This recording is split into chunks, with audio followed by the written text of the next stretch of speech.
Et voilà, on est parti. Je continue donc la présentation par finalement une explication de ce qu'est finalement un robot conversationnel. Donc le robot conversationnel, il fonctionne comment?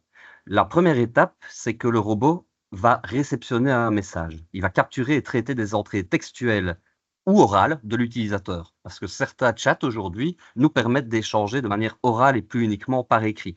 Donc c'est la première étape finalement du fonctionnement du robot conversationnel. Ensuite, il va procéder à son analyse. Il va interpréter du langage naturel et identifier l'intention.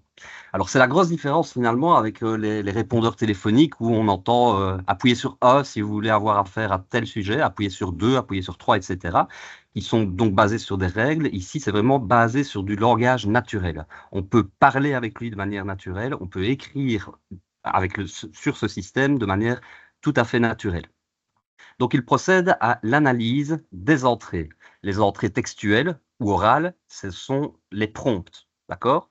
Les prompts, c'est en réalité des requêtes, des formulations qu'on va fournir à l'outil pour qu'il puisse ensuite analyser ce qu'on va lui dire ou lui écrire. Ensuite, le système va traiter ces informations. Il va rechercher dans sa base de connaissances pour formuler une réponse. Alors, sa base de connaissances, en fonction de ce qu'on va utiliser comme outil d'intelligence artificielle, ils seront entraînés de telle ou telle manière. Ils seront nourris finalement par des quantités de données astronomiques, mais qui seront potentiellement différentes d'un système à l'autre. Donc, vous obtiendrez des réponses qui seront potentiellement différentes si vous utilisez soit ChatGPT, soit Copilot, soit Gemini, soit Claude, soit Mistral, soit la liste infinie de tous les outils d'IA qui existent aujourd'hui pour vous apporter alors différentes réponses. Donc, il faut le savoir. Ça, la base de connaissances en fonction de l'outil qu'on va utiliser. Et donc, de facto, le chatbot personnalisé qu'on va réaliser, eh bien, sa base de connaissances, on va la calibrer. On va lui dire: «Attention, tu dois uniquement utiliser telle source pour répondre à l'étudiant. Tu ne dois pas t'égarer, aller chercher des informations sur le net, qui ne seraient pas forcément, les bonnes informations». Donc on va vraiment, ça ce sera à la suite du webinaire, mais c'est la phase de traitement finalement du système pour ensuite arriver à une réponse. Donc le système va proposer, une réponse qui est contextualisée, donc en lien avec notre requête de départ. Ça, c'est vraiment le fonctionnement de base, hein. Je ne vais pas rentrer dans les techniques, qui se trament derrière au niveau des algorithmes, mais ayez juste ça en tête. Ça va être ce processus en permanence cyclique qui va faire que notre requête de départ, on va l'affiner, on va la peaufiner pour que le système puisse vraiment comprendre finalement ce qu'on attend de lui. Donc finalement, robot conversationnel ou chatbot, c'est un programme informatique, gardez bien ça en tête, conçu pour simuler une conversation avec des utilisateurs humains. Il s'appuie sur des technologies de traitement du langage naturel, comme je l'ai évoqué tout à l'heure, pour comprendre les requêtes ou prompts et y répondre de manière cohérente et contextuelle. Il va prendre en considération les éléments du contexte qu'on a écrit au sein de notre requête.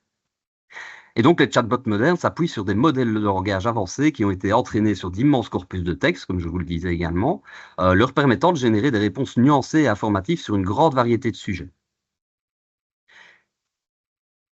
Est-ce que vous avez vu cette vidéo? N'hésitez pas à répondre par oui ou non dans le chat ou en levant la main. Levez la main si vous l'avez déjà vu, s'il vous plaît. Deux personnes, trois, ok. Déjà quelques personnes. Eh bien, en réalité, cette vidéo, je vais vous la montrer.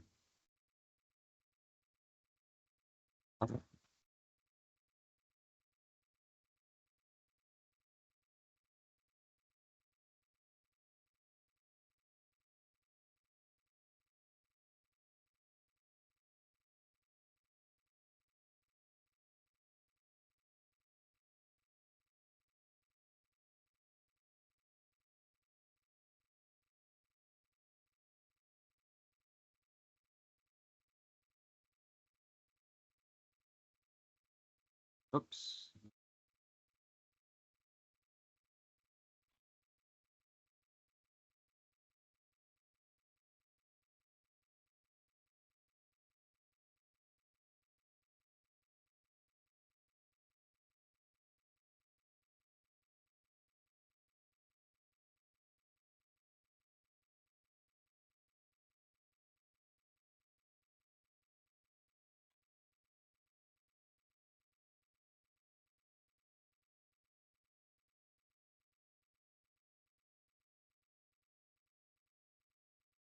En fait, ce qui se passe au sein de cette vidéo, c'est vrai que je n'avais pas mis le son, mais c'est pas grave parce que finalement c'est sous-titré. Et ce qui est intéressant de savoir ici, c'est que ces trois téléphones sont équipés d'une intelligence artificielle et en réalité, ils passent en mode crypté. Sous-entendu pour ne pas que l'utilisateur qui est en face de ce téléphone puisse reconnaître de quoi il parle. Et donc, c'est un peu inquiétant parce qu'on se retrouve un peu à la manière de Terminator en se disant que l'IA, elle est dotée d'une conscience et qu'elle pourrait à un moment donné faire ce qu'elle veut par rapport au fait d'être utilisée ou non par un humain. Bon, euh, il faut savoir juste un truc. Je vois que Christian Mati lève la main. Je te laisse la parole si tu veux prendre la parole, évidemment. Oui, non, pardon, c'était pour dire que j'avais déjà vu la vidéo. Je vais enlever. D'accord. Par ailleurs, bienvenue au webinaire. Ça fait plaisir de se revoir. Merci. Mais en réalité, cette vidéo, elle est totalement fausse parce qu'il faut savoir quand même que le chatbot, il est juste limité à sa programmation et ses données. Il n'a pas de conscience, il n'a pas de jugement. Donc, cette vidéo qui a été virale, a été vue plusieurs millions de fois. C'est totalement faux. Enfin, je veux dire, on n'est pas encore dans ce monde où les machines prendront le pouvoir, le pouvoir décisionnel sur les humains. Donc, c'était juste pour un peu débunker certaines vidéos, certaines affirmations qui vont à l'encontre finalement de ce qu'on pourrait comprendre de l'IA. Donc, c'était vraiment à titre informationnel ici pour vous dire que non, l'IA n'a pas de conscience et elle ne porte pas de jugement. Elle exécute son programme qui est derrière. Et en fonction de comment on l'entraîne, elle va réagir de telle ou telle manière. Mais elle ne prendra jamais elle-même de décision, finalement. Et finalement, le chatbot pédagogique dans tout ça, c'est quoi? Ben, c'est une catégorie qui est spécifique, une catégorie spécifique de chatbot qui vise à plusieurs choses finalement. D'une part, accompagner l'étudiant dans ses révisions, faciliter la compréhension de notions complexes, renforcer l'engagement en créant une interaction dynamique et personnalisée, fournir des retours immédiats et ciblés en fonction des erreurs ou difficultés rencontrées par l'étudiant, permettre une révision autonome de contenu de cours 24 heures sur 24, 7 jours sur 7.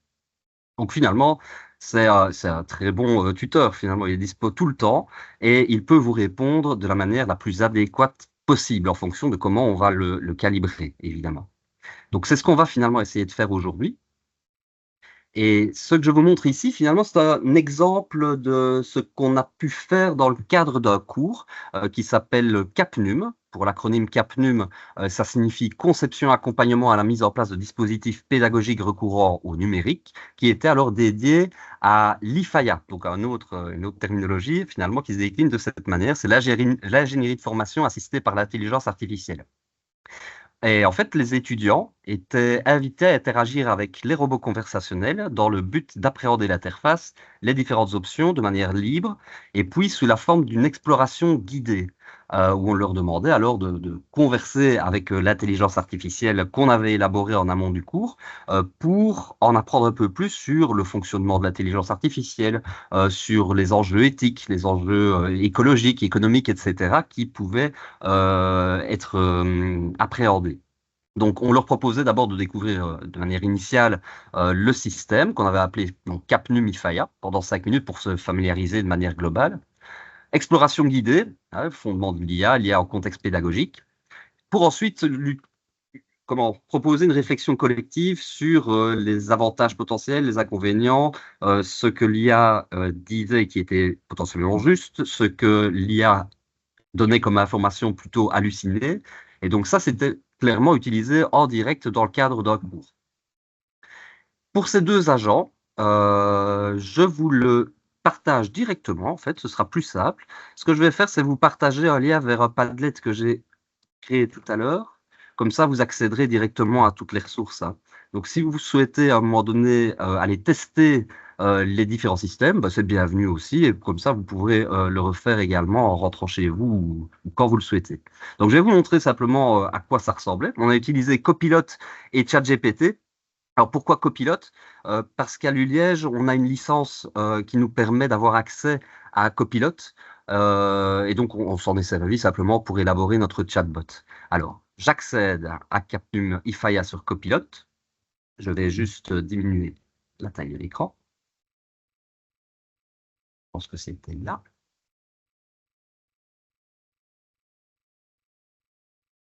Voilà, vous voyez ici apparaître Capnumifaya. Je vais donc cliquer dessus. Et vous voyez qu'il y a différentes rubriques alors qu'on a préconfiguré finalement. C'est des questions sur lesquelles on peut directement cliquer pour obtenir une réponse. Moi, ce que je vais faire ici, c'est vous montrer que euh, pour deux systèmes, finalement, il peut y avoir deux types de réponses différentes. Alors que derrière Capnumifaya, il y a tout un squelette, tout un corps qu'on va voir par la suite, qui est le même, exactement le même que j'ai utilisé sur Copilot et sur ChatGPT. Donc, je vais simplement lui poser la question de savoir qui il est et quelle est sa mission. Bonjour, qui es-tu et quelle est ta mission?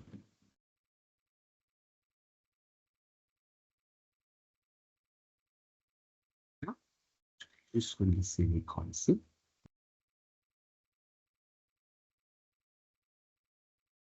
Et donc, nous avons fait la même chose sur ChatGPT.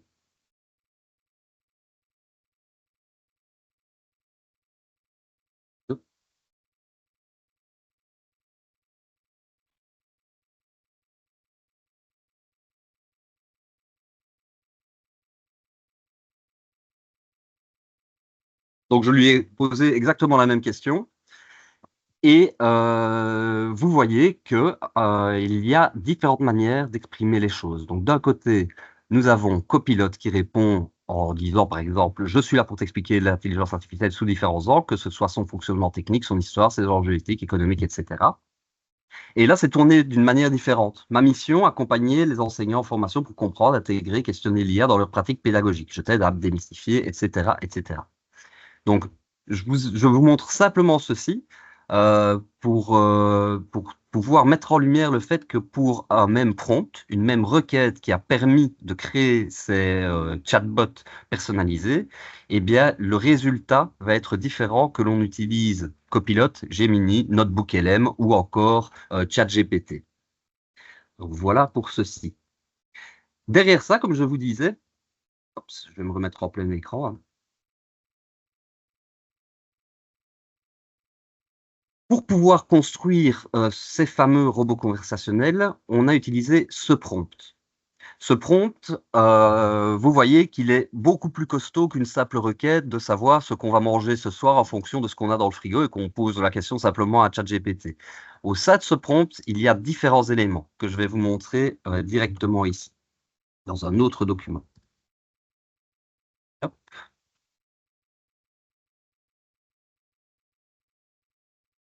Et encore, ici, c'est un autre type de prompt. Ce n'est pas exactement celui de Capnumify. Ici, c'est un prompt qui sera utilisé à la suite du webinaire, mais c'est juste pour vous montrer la structure. On lui a donné un nom, une description, et là, le gros point finalement qui va nous intéresser, c'est les instructions qu'on va demander au système de respecter pour pouvoir apporter une réponse aux étudiants ou aux enseignants qui utiliseraient ce chatbot personnalisé. Alors, différents points importants, hein, je vais reprendre celui de Capgemini. Il est directement disponible aussi au sein du Padlet. Oups. Donc vous voyez, hein, il y a différents points que j'ai intégrés directement, à savoir les concepts clés que je voudrais que le chatbot aborde. Je voudrais aussi qu'il explore l'histoire et l'évolution de l'IA, mais je voudrais aussi qu'il explore d'autres thématiques. Oups.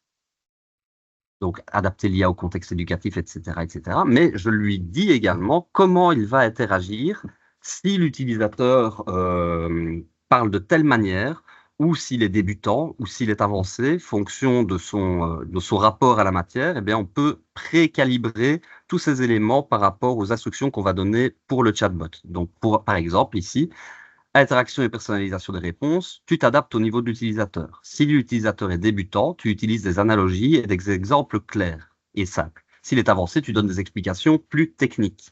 Tu poses des questions pour encourager la réflexion, etc., etc., etc.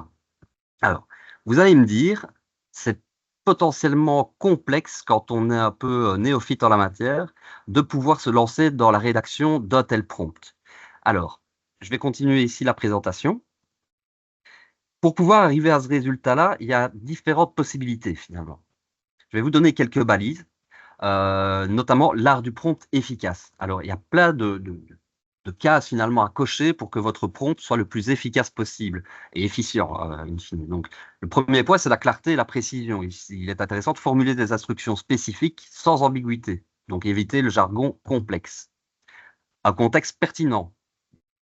Je vous ai dit tout à l'heure que les outils d'IA prennent en considération le contexte. Donc, plus le contexte est précis, plus elle apportera une réponse précise à la requête qui est formulée. Une structure logique, donc organisez votre demande avec des poids séquentiels ou hiérarchisés. Des contraintes explicites, en précisant le format. Je veux que les réponses soient constituées de X lignes, par exemple, ou que ça finisse en tableur Excel, ou ce genre de choses. Et le ton également qui sera employé. Donc, l'itération, forcément, on n'arrivera pas à avoir le meilleur des prompts dès le premier essai. Il va falloir y aller progressivement et on va voir comment on va y aller progressivement en se faisant aider nous-mêmes de l'intelligence artificielle. Assistentia, demander à l'intelligence artificielle de vous guider dans la formulation d'un prompt efficace. Et là, on y viendra juste tout à l'heure. C'est l'idée selon laquelle on peut utiliser la technique du reverse prompting. On y reviendra. Des exemples concrets, donc l'idée d'inclure des exemples du résultat attendu pour guider l'IA vers votre objectif précis. Donc on peut donner par exemple des formulations que nous-mêmes on aura adoptées en tant qu'enseignant si un élève nous avait posé la question. Voilà. Analyse critique, forcément, il faut évaluer régulièrement l'efficacité de nos prompts et identifier les éléments à améliorer. Encore une fois, on peut s'aider de l'IA par rapport à ce point-là. Si on prend l'exemple d'une grille critériée qu'on voudrait faire générer par une intelligence artificielle, un bon exemple de prompt serait le suivant. Je souhaite créer une grille critériée pour évaluer la production écrite d'élèves de 3e secondaire sur un récit fantastique.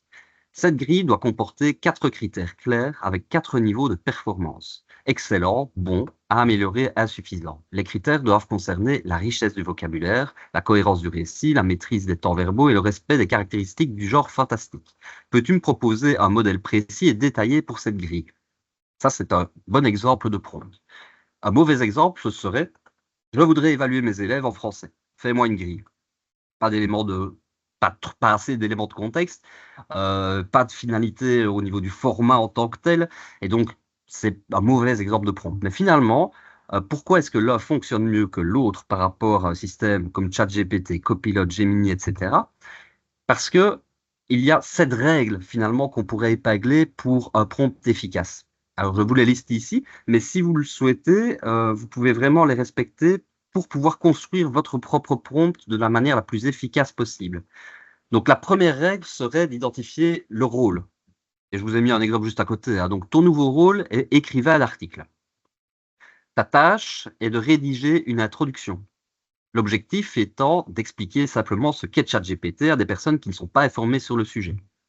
Le contexte, le ton que tu vas utiliser est assez neutre, mais reste enthousiaste. Le contexte dans lequel tu crées cette introduction est pour un article qui va expliquer comment générer des prompts efficaces avec ChatGPT.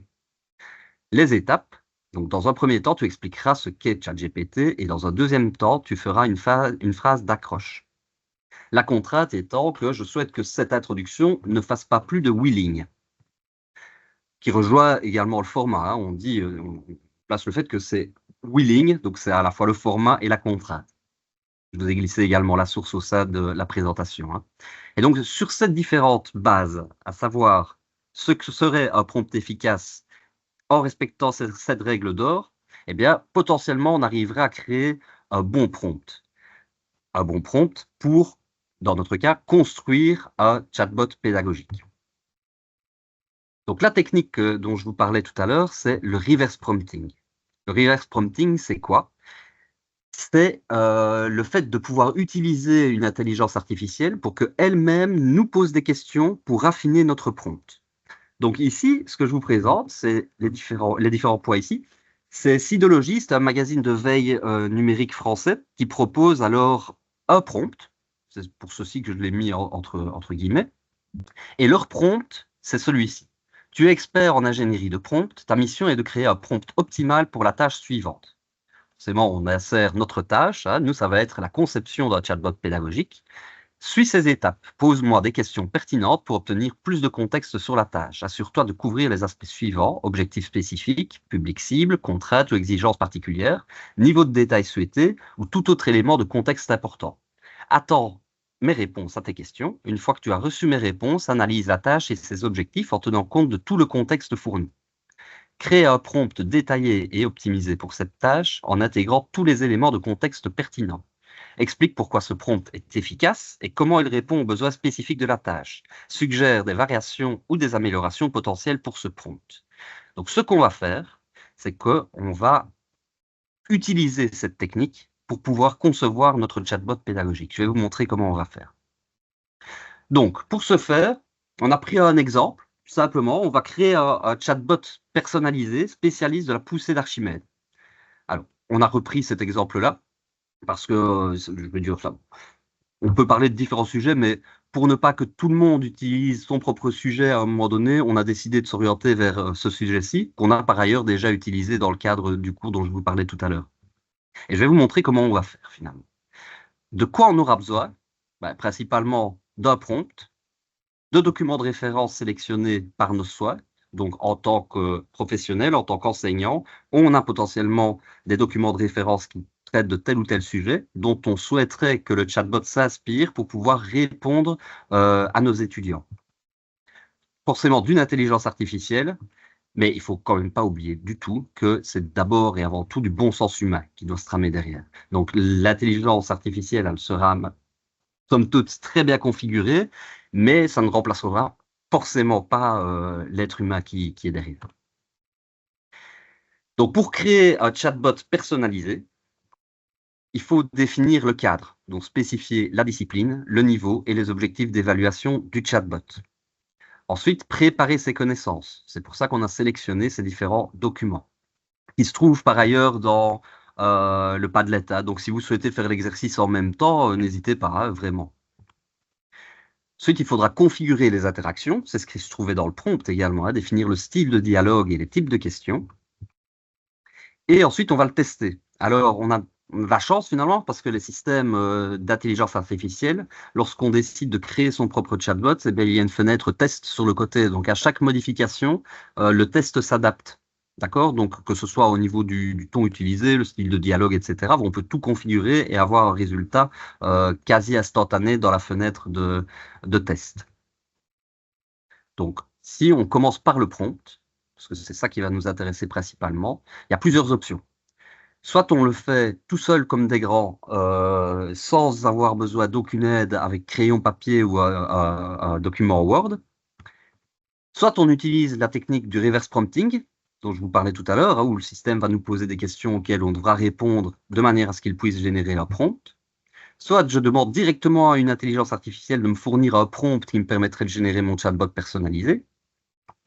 Soit je fournis à l'IA sélectionnée une série de documents qui me semblent incontournables par rapport au sujet et je lui demande de me fournir un prompt en prenant en considération cette base. Ou alors je fais un peu de tout. Parce que finalement, c'est ce qui va un peu se passer. On va faire un petit peu de tout. On va commencer par tel point et puis tel autre. Et puis, on se rend compte qu'il manque tel élément et on va le faire de manière manuelle sans forcément utiliser l'IA. Ce que je vous propose de faire aujourd'hui, c'est à la fois d'utiliser la technique du reverse prompting et le fait de fournir à l'intelligence artificielle des documents de référence sur lesquels elle va s'appuyer pour répondre aux étudiants en tant que tels. Et pour ça, je vais utiliser différents outils, mais je vais faire la même chose sur ces différents outils. Et ce sera alors à vous de voir ce qui vous semble le plus adéquat par rapport à vos cours, votre sensibilité par rapport à telle ou telle plateforme. Ça, je vais dire, je n'ai aucune action chez ChatGPT ou NotebookLM ou ce genre de choses. Donc, c'est vraiment à vous de voir ce qui vous correspondra le mieux. Donc, si j'utilise la technique du reverse prompting, je reprends exactement notre phrase de départ et je remplace donc insérer la tâche ici par la conception d'un chatbot pédagogique spécialiste de la poussée d'Archimède. Ce que je vais faire, je vais le copier-coller pour le faire en direct, sinon c'est pas drôle. Je vais utiliser personnellement d'abord ChatGPT. Je colle l'ensemble ici. Vous voyez que j'ai bien tout ce qu'il faut. J'envoie ma requête. Et vous voyez que ce premier prompt me permet d'obtenir des questions auxquelles je pourrais répondre pour obtenir le prompt potentiellement le plus efficace pour concevoir mon chatbot pédagogique.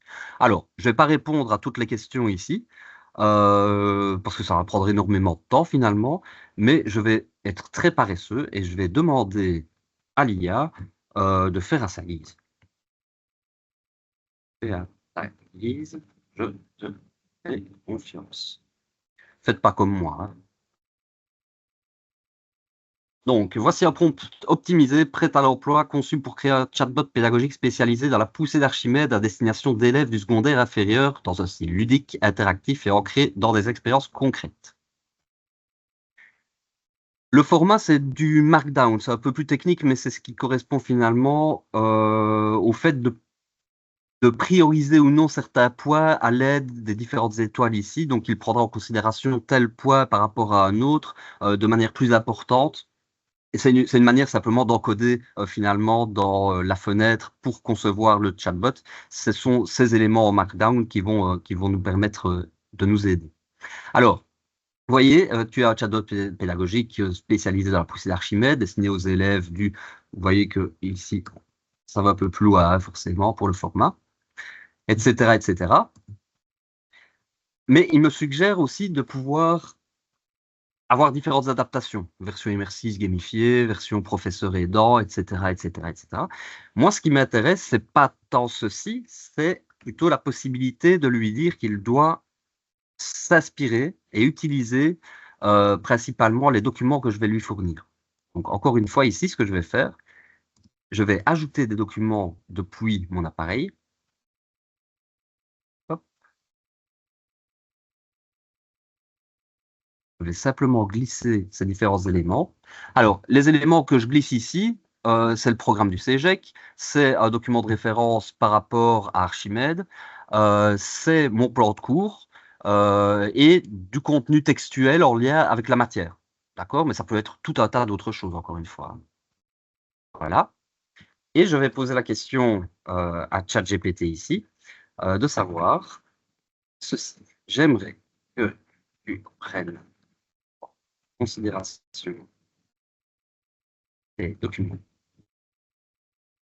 ci-joints, intégrer leur contenu au prompt qui sert à conception de mon chatbot. Donc là, il est en train de lire les documents, il va intégrer le contenu des documents aux instructions et au descriptif finalement de mon chatbot. Donc là, vous voyez qu'il est en train de réaliser un nouveau prompt qui va nous permettre alors de pouvoir concevoir en direct notre chatbot pédagogique. Je vous fais une démonstration assez rapide, hein. Mais ce qu'il est intéressant de savoir, c'est ce que je veux dire en fait par là, c'est que je ne relis même pas en fait ce que le système me propose. C'est vraiment uniquement pour la démonstration, mais vous aurez bien compris que forcément il faut repasser derrière pour voir si effectivement ça correspond ou non à ce que l'on souhaite que notre robot fasse. Donc ce que je vais faire à partir de là, je vais copier ce prompt et j'ai ma base. Hop, pour la suite. Je reviens juste à la présentation.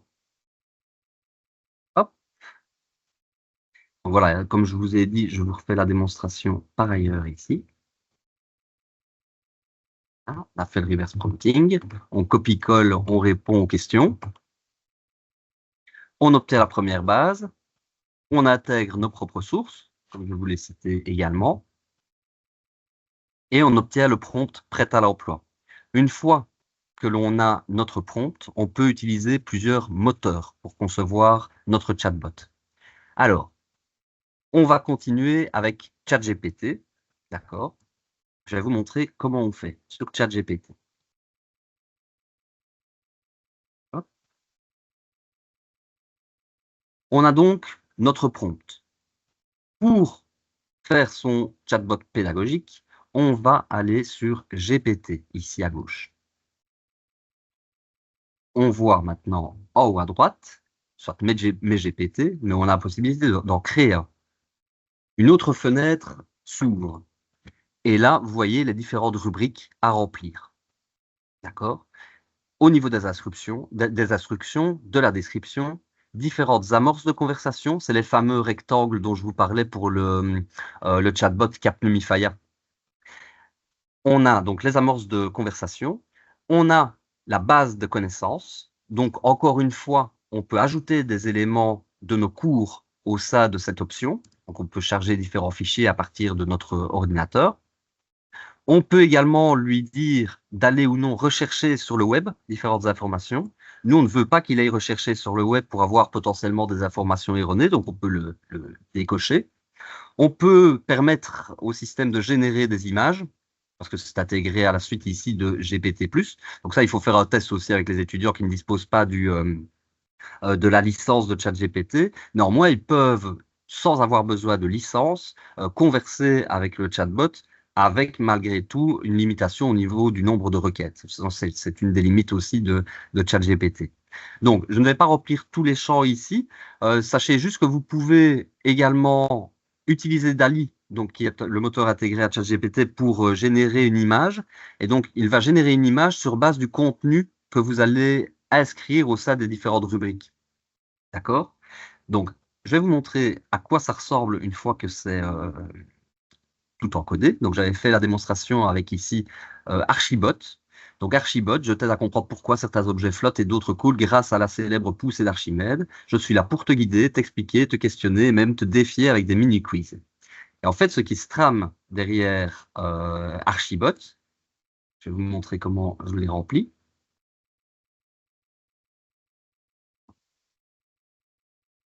Vous voyez le nom, la description, les instructions, les amorces de conversation, donc ce qui correspond au petit rectangle que vous voyez ici, la base de connaissances, donc que j'ai ajouté en plus de ce que j'ai déjà intégré finalement dans la création du prompt original.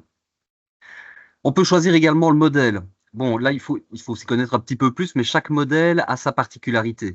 Il y en a certains qui seront plus experts dans l'analyse du code, d'autres qui sont plus experts dans certaines thématiques ou alors dans la manière de l'utiliser. Voilà, il faut vraiment le tester pour savoir lequel sera le meilleur par rapport à vos envies. Et j'ai envie de dire, c'est tout. Est-ce que vous avez une question pour le moment? Oui? Je vois Marie Herpicum. Excusez-moi si je Oui, stropie votre prénom. Oui. un peu, mais c'est pas grave. Le prénom, ça va, le nom de famille. Non, il n'y a pas Ah de ben, souci. on se fie à Marie alors. D'accord. Non, c'est juste dans les fonctionnalités. Donc, vous avez expliqué. Si vous pouvez revenir sur l'écran précédent, pardon, Oui, oui, bien sûr. là où vous étiez. Sur la. Non, là où on était en fait. Dans les fonctionnalités, on a vu qu'il y avait la fonction Canva. Et ça, vous ne l'avez pas expliqué. Je ne sais pas ce que c'est. Donc, vous dites, voilà, fonctionnalité, recherche sur le web, vous avez expliqué, génération d'images, OK, interprétateur du code. Mais Canva, à quoi est-ce que ça correspond? Eh bien, écoutez, c'est une excellente question à laquelle je ne saurais pas vous répondre. Je n'en ai aucune idée. Moi, par défaut, je C'est bon, c'est décoche parfait. tout pour être uniquement calibré sur les différents documents. Maintenant, Canva, je me demande, parce que je sais bien que sur Notebook LM, il y a une option qui permet de générer des canvas. C'est pas des plans de cours en tant que tels, mais comment? Une Ça espèce va de vous, carte mentale ou? c'est pas forcément une carte mentale. La carte mentale, je la réserve pour la suite. Je sais pas si vous connaissez Notebook LM. Si, si.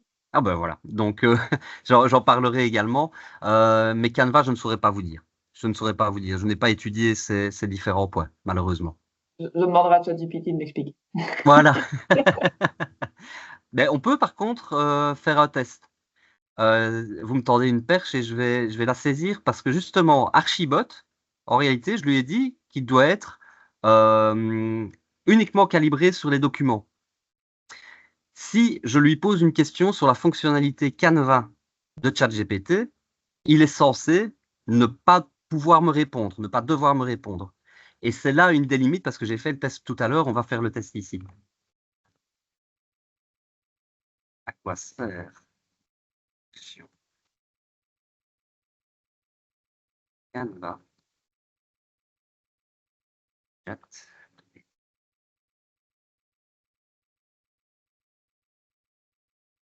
Et là, il répond quand même. C'est là où je voulais vous montrer que malgré toutes les options qu'on a sélectionnées et qu'on a décochées, il va quand même fournir une réponse aussi. Alors, ce qu'il y a d'assez comique, finalement, c'est qu'on peut lui dire « Je pensais que tu n'avais pas autre chose que euh,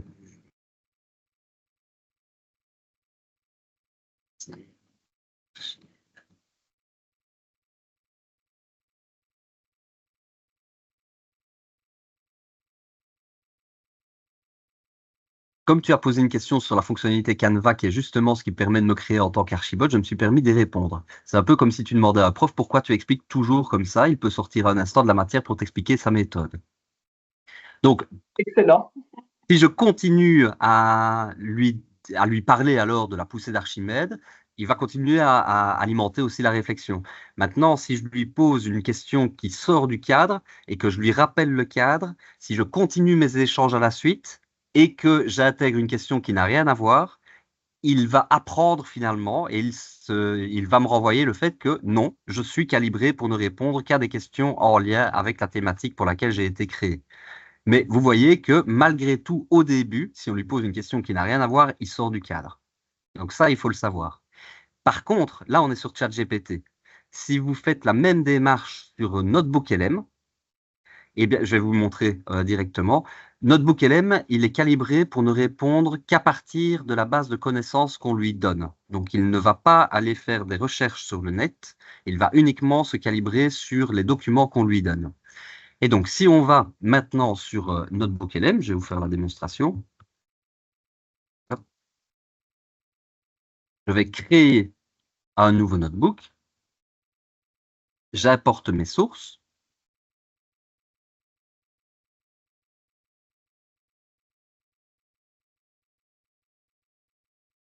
Et en fait, l'intérêt de NotebookLM, c'est qu'il agit déjà comme un chatbot personnalisé finalement, parce qu'il sera personnalisé du simple fait qu'on lui a donné les documents sur lesquels il devait se baser. Donc, il ne va pas aller ailleurs que ces documents-là. D'accord? Donc, à partir de là, si on veut le rendre davantage personnalisé, ce que l'on peut faire, c'est revenir à notre prompt. Hops.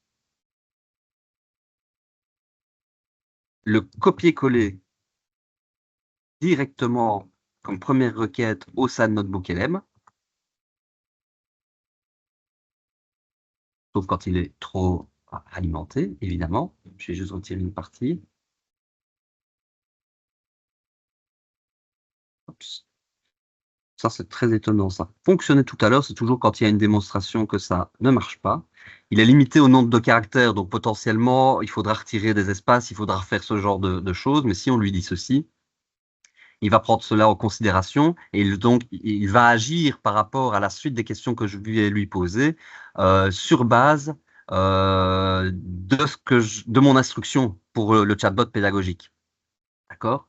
Donc à partir de là, eh ben, on va pouvoir commencer à faire du quiz, à lui demander des éléments contextuels par rapport à la matière. Et donc vous voyez, hein, ici, salut l'explorateur des sciences, je suis Archie, ton petit robot scientifique personnel, aidé, etc., etc. Donc il m'explique quelques éléments et je peux lui demander alors de générer un quiz, de générer différentes choses. Alors, on peut lui demander également d'autres choses, mais ça, je vais y revenir à la suite. Hops. Le résultat, c'est que on peut partager ces différents. Maintenant, on peut partager en plus ces notebooks. C'est-à-dire que si vous avez des étudiants qui veulent réviser l'un de vos cours. Ah, je vous entends. Si vos étudiants veulent réviser telle ou telle leçon pour laquelle vous avez des documents que vous avez intégré à ce système, eh bien, les étudiants pourront directement interagir avec le système pour réviser et obtenir différentes informations en direct. Est-ce que vous avez une question, une remarque pour le moment? N'hésitez pas, hein, vraiment.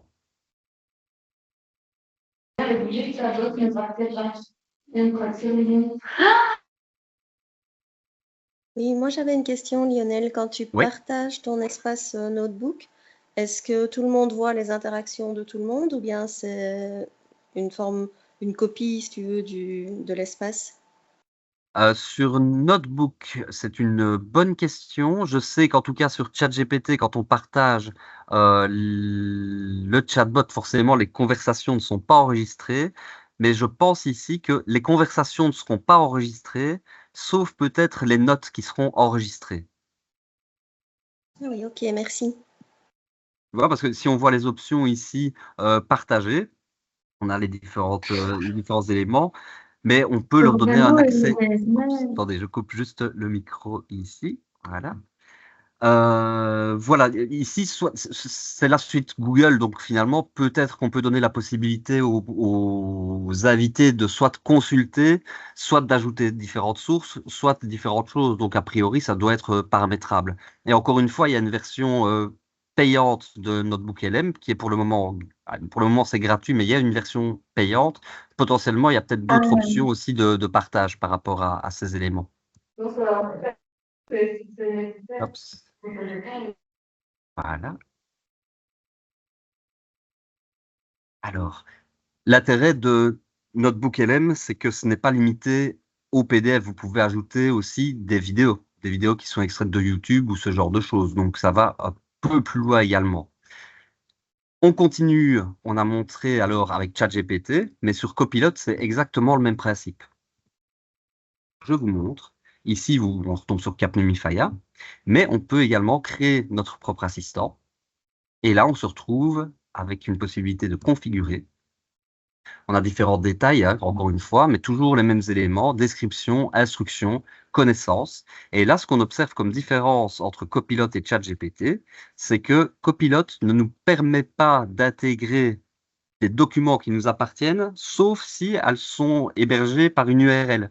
En fait, il ne peut accueillir que des connaissances qui sont en lien avec une adresse URL. Donc, vous n'avez pas la possibilité de lui donner des documents PDF ou des documents Word, etc. Sauf si vous avez alors une licence plus élevée par rapport à l'abonnement. Donc ça, c'est une des limites finalement de Copilot Studio. Mais vous arrivez encore une fois avec la possibilité de pouvoir échanger avec un agent conversationnel et de pouvoir le partager à tous les étudiants ou même à des collègues. Voilà. Il en va de même pour Gemini. Donc, c'est toujours en lien avec Google ici, hein. On peut découvrir ici ce qu'ils appellent les GEMS. Donc, tout le monde a sa petite recette, hein. ChatGPT, c'était les GPTs. Ici, c'est les GEMS. Alors, on peut, encore une fois, ici, ajouter un nouveau GEM, lui donner une instruction, un nom, une base de connaissances. Et la base de connaissances, ici, par contre, on peut l'ajouter différents fichiers à partir de son ordinateur ou à partir du Drive, avec la fenêtre de prévisualisation qui nous permet alors de pouvoir voir en temps réel les modifications qu'on apporte à notre chat. Oui, je vois que Marie lève la main. Oui, j'ai encore une autre question qui me vient.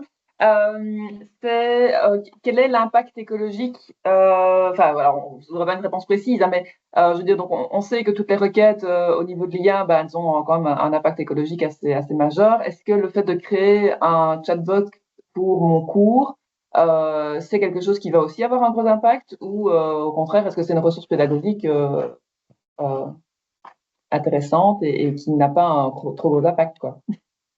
Je lance le débat à l'ensemble de l'Assemblée. Chaque requête va peser un poids, forcément. Maintenant, en fonction du système que vous allez utiliser, ils seront plus ou moins gourmands en termes de consommation de ce qui se trame derrière finalement. Il y a des systèmes qui sont plus respectueux, qui prennent en considération tous ces aspects.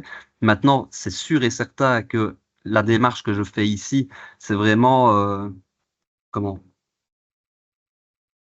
C'est ce que je dis, mais pas ce que je fais. Finalement, je suis en train de vous montrer différents prompts, je suis en train de faire différents tests, mais il faut bien sûr garder à l'esprit que chaque prompt, je ne sais pas les chiffres exacts, hein, soyons bien clairs, mais chaque prompt que je vais générer, eh bien, va avoir une consommation derrière. Le fait d'alimenter mon chatbot avec des documents, les documents sont uploadés, ça demande aussi une certaine consommation qui se rame derrière. Et donc, à chaque Mais c'est fois, surtout la création qui va être consommatrice ou bien c'est l'utilisation par l'étudiant de mon chatbox qui va l'être aussi? je pense que c'est Ou surtout c'est la création en amont la création. qui sera plus gourmande, étant donné qu'on va l'alimenter avec énormément d'éléments. Et donc, il va y avoir des phases de calcul qui seront plus importantes qu'un échange de j'aimerais que tu m'expliques tel concept en lien avec la matière. Enfin, je pense en tout cas que c'est beaucoup plus gourmand dans ce que je suis ici en train de vous présenter que dans l'utilisation qui en sera faite par les étudiants à la suite. C'est ça, donc entre guillemets, enfin, une fois qu'on a créé le bazar, le gros est fait, mais ce n'est pas son utilisation par les étudiants qui va être la plus consommatrice, quoi. Voilà. Par Ok, contre, il faudrait pas demander à vos étudiants d'utiliser un chatbot pour générer des illustrations. Vous voyez, si vous générez une illustration, ça va c'est être sûr, beaucoup plus gourmand d'avoir un échange classique, entre guillemets. Ça demande tout plus à de fait. ressources, etc. Donc, imaginez, vous êtes prof, je sais pas moi, vous faites des études artistiques, vous utilisez le système de ChatGPT pour générer des illustrations, ben, il faut quand même savoir que les illustrations qui sont générées vont être 10 fois, 15 fois plus gourmandes qu'une simple, entre guillemets, requête qu'on va formuler à ChatGPT. C'est Donc voilà, ça. je vois une réaction dans le chat. Si je peux me permettre, je pense que la consommation est surtout au nombre de mots et nombre de requêtes. Je pense qu'il y aura plus de mots et de requêtes dans l'usage du bot que dans sa création. Ça, oui, ça peut se faire aussi fonction des tokens, fonction du nombre de calculs, fonction de la longueur du prompt et de la réponse finalement. Tout est en lien. Et encore une fois, et encore, là j'ouvre le débat, hein, j'ouvre le débat. C'est-à-dire que si vous ne savez plus la date de sortie d'un film et que vous posez la question à ChatGPT, ça va être beaucoup plus gourmand en termes de consommation que si vous aviez posé la question directement sur Google. Le problème aujourd'hui, c'est que Google intègre directement maintenant une réponse qui est générée par l'IA. Je ne sais pas si vous avez remarqué, ça fait 2, 3 semaines, mais à chaque fois que maintenant vous posez une question dans Google, Google utilise Gemini pour apporter la réponse.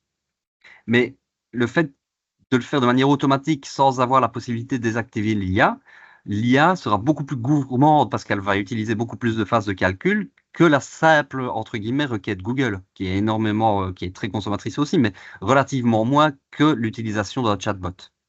Donc voilà, encore une fois, c'est ça le problème de ces chatbots et de toutes ces intelligences artificielles, finalement, c'est qu'elles sont aujourd'hui même dans nos smartphones et que pour obtenir une réponse, on a tout ceci finalement au creux de notre main. Voilà, je vois que quelqu'un réagit, je suis d'accord. Plus il y aura d'utilisateurs, plus le chatbot sera consommateur d'énergie et d'eau. C'est l'utilisation exponentielle des IA qui posera problème. Tout à fait, tout à fait. Maintenant, c'est le gros débat aussi aujourd'hui. Quelle serait la potentielle plus-value, si je parle de plus-value ici, de l'utilisation d'un chatbot pédagogique euh, à destination des étudiants? Comme je vous le citais au départ de la présentation ici, hein, c'est pas forcément des plus-values, mais c'est ce que ça vise. Est-ce que ce qui est visé par la création de ce genre de chatbot apporte véritablement une plus-value par rapport à une méthode classique? Moi, c'est la question que je vous renvoie aussi, hein. Ici, je vous montre les possibilités qu'offre l'IA aujourd'hui en termes de remédiation ou en termes de différenciation par rapport à certains axes matières ou certaines choses, par rapport à certains profils étudiants. Maintenant, à vous de vous en saisir ou non, hein. C'est vraiment c'est votre utilisation et votre regard de professionnel qui fera que bah, vous déciderez ou non euh, d'utiliser ce genre de choses. Alors voilà, je ne sais pas s'il y a une question.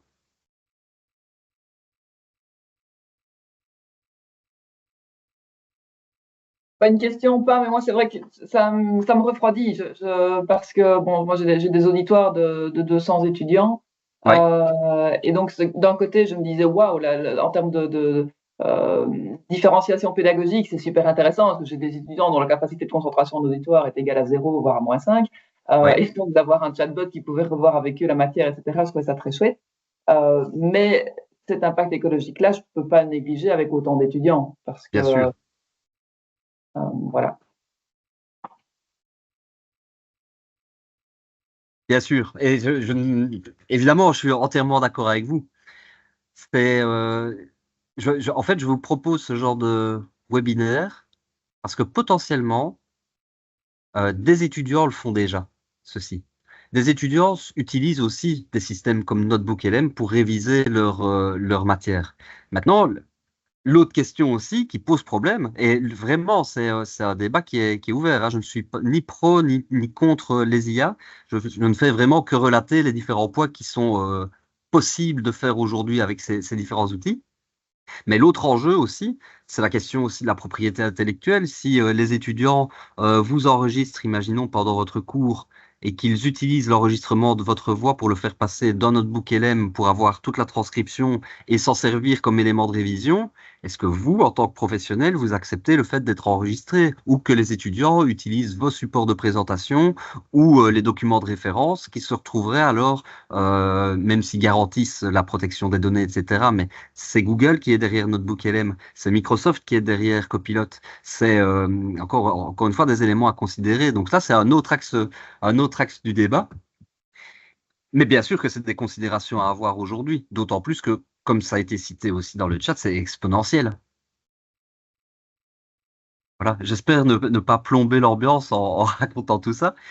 Mais à tout le moins, je sais qu'il existe par ailleurs des systèmes d'IA qui sont beaucoup plus respectueuses de l'environnement, qui prennent en considération ces aspects en hébergeant en local, par exemple. Il y a plein de possibilités plus techniques, hein, mais il y a des firmes françaises qui n'ont pas le même, enfin, qui suivent le RGPD, contrairement aux grosses firmes qui se trament derrière, telles que OpenAI. Bah, je suis pas sûr qu'on est vraiment dans le RGPD quand on utilise ChatGPT, par exemple. Voilà. Il y a quelques remarques sur le chat encore. Ah, merci. C'est parce que je partage mon écran et je ne le vois pas directement. Donc, attendez, hein. Oups. Ah ben voilà, il y a le chat de Mistral qui est français, donc c'est un autre type qu'on aurait pu évoquer ici, hein, en dehors de ChatGPT, Copilot, etc. Il faudrait développer le chatbot qui serait utilisé l'IA en local. Donc, oui, effectivement, c'est comme on le disait, ne pas avoir les gros data, etc. C'est plus ceci. Contradiction entre l'utilisation de l'IA qui semble très individualiste et les tentatives pour encourager le travail collaboratif. Alors oui, mais on pourrait imaginer aussi, si je reprends l'exemple de Notebook LM, imaginons qu'on partage un espace de travail au sein de Notebook LM où on donne la possibilité aux étudiants de travailler ensemble pour trouver différentes ressources et en discuter au sein du chatbot pour ensuite générer des notes qui seraient ensuite utilisées de manière collaborative. Ça peut être une possibilité. Un travail de recherche sur tel élément ou alors voilà, on va demander aux étudiants de rédiger, je ne sais pas moi, de rédiger un article ou de mettre en lumière des contradictions entre différents auteurs. Pourquoi ne pas utiliser ce genre de système à partir du moment où les étudiants sont d'abord en recherche individuelle, puis collaborative par rapport à un échange qu'ils pourraient avoir avec ce genre d'outils. Je vois en tout cas une possibilité potentielle. Maintenant, je ne sais pas ce que vous en pensez, hein. N'hésitez pas à réagir.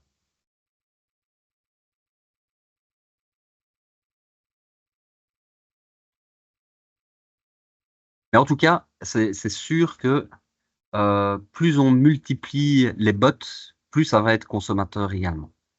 Donc, NotebookLM est un outil assez formidable pour effectuer des recherches dans de nombreuses sources différentes. Il donne les références originales. On peut le nourrir d'une trentaine de PDF sans devoir les lire en entier et en retirer des informations utilisables. En effet, je peux vous faire une petite démonstration ici, hein. Quand je vous disais que j'avais nourri le système avec le programme du CEGEC, Expert 3, physique, etc., ben, il m'a retranscrit finalement tout le contenu qui s'y trouve. Il m'a permis de générer un résumé de cette source. Mais lorsque je pose une question sur les différents éléments, vous voyez les différents chiffres apparaître. Lorsque je clique dessus, eh bien, on retrouve exactement l'endroit sur lequel il s'appuie pour générer le paragraphe concerné. Donc là, effectivement, c'est assez intéressant comme outil. Il y a d'autres possibilités qu'offre cet outil. savoir la possibilité, on en parlait tout à l'heure, mais de générer une carte mentale. Donc, imaginons que vous avez des étudiants qui sont intéressés d'avoir une structuration matière sous la forme d'une carte mentale. Ici, il n'aurait qu'à cliquer sur la carte mentale pour que le système en génère une qui est dynamique, comme vous le voyez ici. Alors, vous voyez la poussée d'Archimède, introduction, rappel, etc. On a tous les éléments. Et si on veut alors parler du questionnement central, imaginons, on clique dessus. Et donc, le NotebookLM va générer un texte sourcé qui va nous permettre d'appréhender tel élément de la matière, par exemple.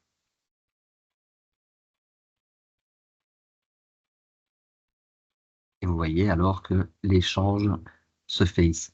Qu'est-ce qui permet à certains objets de flotter, à d'autres de couler? Y a-t-il une force mystère en jeu? Et là, on reclique et on voit alors où ça se trouve par rapport à la source utilisée.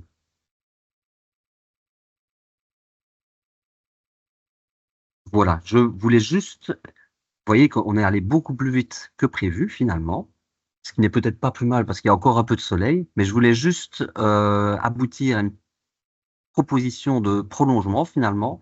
C'est qu'il y a plein d'autres chatbots qui ont été pensés, mais pour d'autres finalités. Ici, c'est Frizzle, qui a été développé par la Technopédia du CP11, qui permet alors de pouvoir concevoir ou d'être aidé dans la conception de grilles critériées, de grilles d'évaluation pour les travaux d'étudiants. Donc ici, vous voyez une petite interface qui est, elle, hébergée sur Copilot. Donc là, vous pourrez le tester si ça vous intéresse. Imaginons que vous avez une grille d'évaluation que vous souhaiteriez améliorer, eh bien, vous pourriez être guidé. Et lui utilise la technique du reverse prompting en vous posant des questions alors sur la grille d'évaluation à améliorer. Et vous avez d'autres chatbots ici qui ont été élaborés. Ici, ça a été développé par la cellule d'accompagnement pédagogique de la Haute École Louvain-Oeno. Haute École Oeno, pardon. Et donc là, c'est un cadre pour repenser les dispositifs d'évaluation à l'ère de l'intelligence artificielle en prenant en considération différents points qui justement visent à analyser, repenser et intégrer et accompagner des dispositifs d'évaluation à l'ère de l'intelligence artificielle.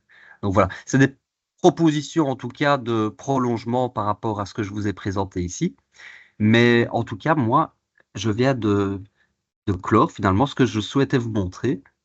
Je le répète, ça a été enregistré, donc n'hésitez pas à revisionner la vidéo. Mais c'est le moment, c'est l'instant. Je fais place au débat, à la réflexion, aux questions. Et voilà. J'espère que cette petite présentation vous aura plu. Oui, c'est très bien. Moi, je trouve ça très intéressant. J'ai une petite question qui n'est pas vraiment dans le cadre du débat qui est en train de se faire en écrit aussi. Oui. Je suis à la recherche d'outils qui permettraient aux étudiants de, par eux-mêmes, générer des quiz Oui. sur une matière précise. Vous avez des pistes pour ça? Ici, je reviens peut-être directement sur NotebookLM. Oui. D'accord. Il y a une possibilité. Tout simplement, je vais prendre ceci, prendre un autre. Voilà. Il y a directement la possibilité ici de lui demander un quiz à propos des différentes sources.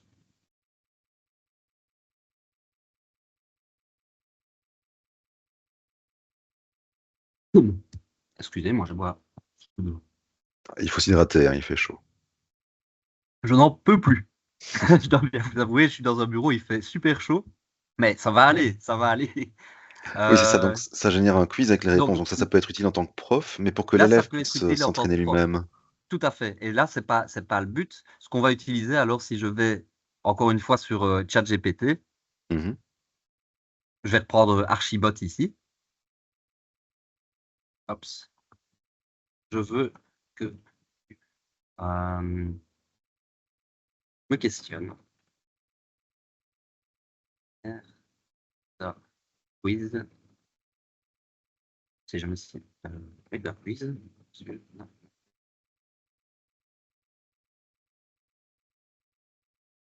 Lui, il est un peu plus costaud, finalement. Donc Oui, là, je vois, ok, ouais. il va proposer le quiz, mais il ne va pas nous donner la réponse directement. Donc, ce que l'étudiant va faire, il va répondre à la question A, va dire A, si tu veux Ok. 2, etc., etc. On va dire D. Ah, une fois qu'il a répondu aux différentes questions, voilà, il me demande, souhaites-tu qu'on corrige au fur et à mesure ou tout à la fin? Je ne vais pas lui répondre, on va voir ce qu'il va faire directement.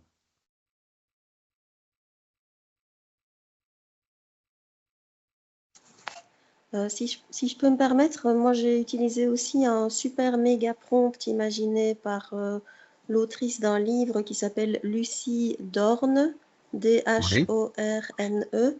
Et là, il y a notamment un méga prompt pour créer un quiz adaptatif qui va vraiment adapter son niveau au fur et à mesure des réponses de l'étudiant ok. et lui permettre et monter en niveau ou diminuer en fonction des réponses qu'il a apportées et chaque fois réexpliquer les erreurs, etc. Et ce prompt est vraiment génial. Donc, si je vous encourage à acheter le livre de cette dame parce qu'il fourmille de méga prompts dans le style, quoi. Super. Merci beaucoup, Christiane. Oui, merci beaucoup. Ou sinon, sur le chat, on a Ludovic qui parlait aussi de Wooflash. C'est vrai que beaucoup d'enseignants l'utilisent Oui. pour pouvoir refaire des questionnaires. Je pense qu'il y a aussi, est-ce que c'est pas EduEd ou Magic School qui permet aussi de faire des quiz? EduEd et Magic School permettent également de faire des quiz. Ici, je me suis plus connecté, je vais aller par là. Mais c'est plus orienté avec la casquette enseignant. Donc, c'est plus dans l'idée de concevoir des quiz à l'aide de l'IA, mais pas forcément d'être challengé par l'IA pour répondre aux quiz. Donc là, on est plus dans la conception de ressources pédagogiques. Et là, ce sera l'objet du prochain webinaire, hein. Très clairement, ça va être générer des évaluations, générer du quiz, générer aussi de l'audio, générer de la vidéo. En tout cas, entrevoir les différentes possibilités qu'offre l'IA avec la casquette d'enseignant, finalement, et potentiellement de l'étudiant aussi. Donc ça, ce sera plus l'objet de la prochaine, du prochain webinaire. Je ne sais pas si je suis connecté à partir de là. Non plus. Non plus. Mais voilà. Il y a EduEd, il y a Magic School, il y en a toute une flopée, encore une fois, hein. Mais c'est dans l'utilisation de différentes IA qui nous permet à un moment donné d'arriver à ce pourquoi on les utilise vraiment en profondeur. Voilà. Notebook LM prend plus la casquette enseignant ou étudiant. Ça dépend comment on l'utilise. C'est-à-dire que Notebook LM, je peux l'utiliser en tant qu'enseignant. Imaginons que je dois me soumettre à un nouveau référentiel de compétences qui vient de sortir et je me rends compte que mes activités ou mon plan de cours ne correspond plus forcément avec les nouveaux critères.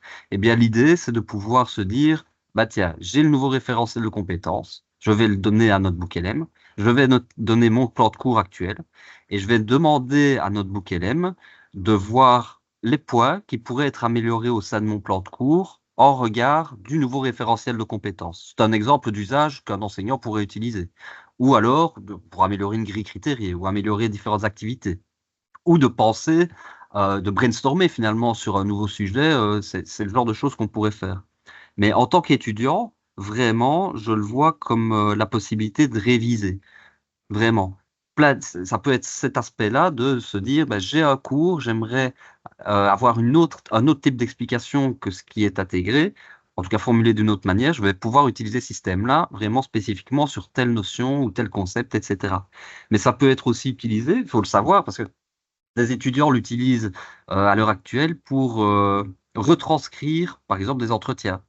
Si vous avez un enregistrement audio, eh bien, le système va vous permettre d'avoir une retranscription de tout l'entretien, finalement.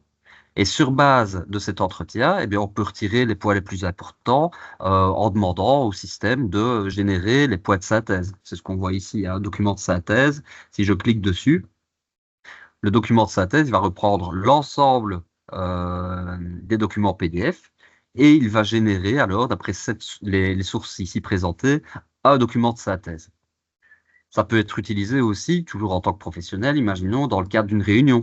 Voilà, vous enregistrez la réunion et vous identifiez alors à la suite les points clés.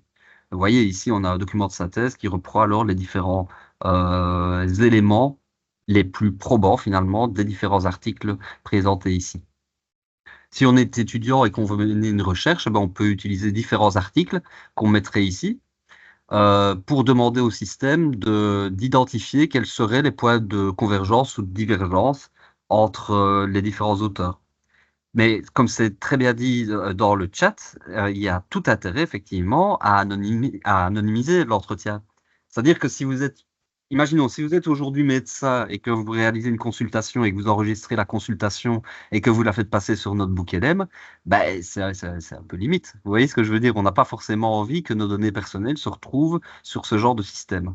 D'où l'intérêt à un moment donné de sensibiliser à l'usage aussi de ces outils, un usage plus responsable aussi de ce genre d'outils.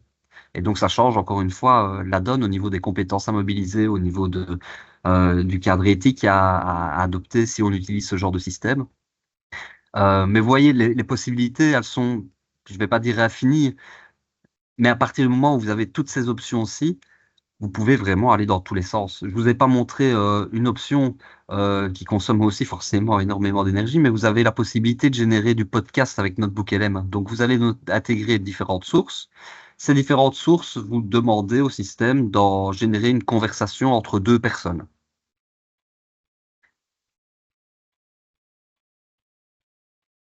Voilà. Alors je vois une remarque dans le chat. Merci Christiane pour le livre. Et alors, Julien qui dit, Microsoft permet d'avoir des outils IA, payants forcément, partiellement encapsulés pour que les informations importantes restent au sein de l'entreprise école. Sinon, il y a des modèles à héberger localement de plus en plus efficaces. Oui, tout à fait. Tout à fait. Donc, effectivement, hein, certains modèles, fonction de la licence qu'on va utiliser, vont pouvoir nous permettre de potentiellement sécuriser les données qui se trament derrière.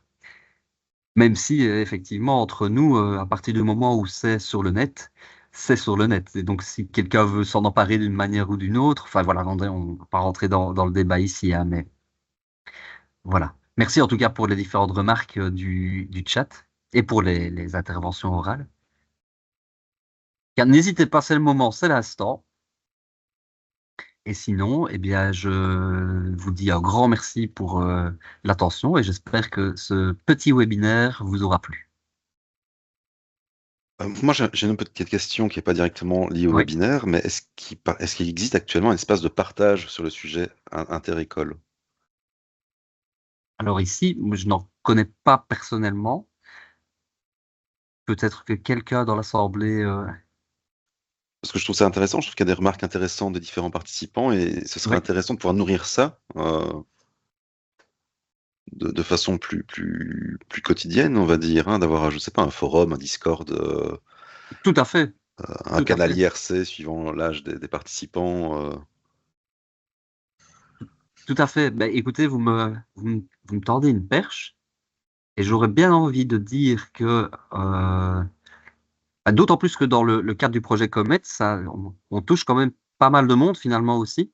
Et ça pourrait être intéressant de pouvoir utiliser ce projet aussi de manière à pouvoir toucher un certain nombre de personnes pour proposer justement cette dynamique. Et justement, je crois que je vais pouvoir en parler avec les différentes personnes relais des différentes hautes écoles pour voir effectivement ce qu'elles en penseraient par rapport à cette plateforme d'échange. Je trouve que c'est une très bonne idée. En effet. En tout cas, je me permettrai de revenir vers vous si vous Oui, n'hésitez l'acceptez. pas à me contacter à ce sujet-là, enfin, vous avez mes informations de contact, j'imagine. Oui, super, super. Eh bien, écoutez, s'il n'y a plus de questions, d'interventions, je vous remercie encore une fois toutes et tous et j'espère vous voir nombreux et nombreux à la prochaine édition qui aura lieu mardi, si je ne dis pas de bêtises, et qui sera consacrée alors davantage aux différents outils qui vont permettre de générer alors toutes les ressources pédagogiques. Donc, on ira plus loin finalement dans la pratique avec de petits ateliers, ce genre de choses que ce qui a été fait aujourd'hui en lien avec la construction directe d'un chatbot pédagogique personnalisé. Donc voilà, Super. merci encore une fois et à bientôt et passez une excellente soirée et profitez encore du soleil qui est toujours présent. Merci beaucoup, bonne soirée. Merci également.